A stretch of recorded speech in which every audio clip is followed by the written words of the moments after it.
महाराष्ट्र में महायुति और महाविकास आघाड़ी के बीच सियासी खींचतान तेज हो चुकी है। उद्धव ठाकरे ने बीजेपी के नेता और राज्य के डेप्यूटी सीएम देवेंद्र फडणवीस को सीधी चुनौती दी है। उन्होंने कहा है कि या तो वो रहेंगे या देवेंद्र फडणवीस रहेंगे। उद्धव की चुनौती पर बीजेपी ने किया है जोरदार पलटवार। महाराष्ट्र की सियासत में विधानसभा चुनाव की गर्मी तैरने लगी है। जुबान तल्ख है और तेवर सख्त।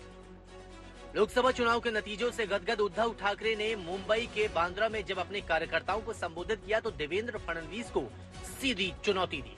कहा या तो वो रहेंगे या मैं।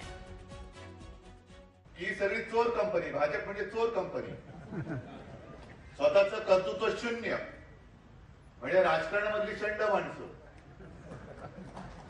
सगळं दुसऱ्याचं चोरायचं। आपला पक्ष चोरला, चिन्ह चोरलं, बाळासाहेबांचा फोटो चोरला,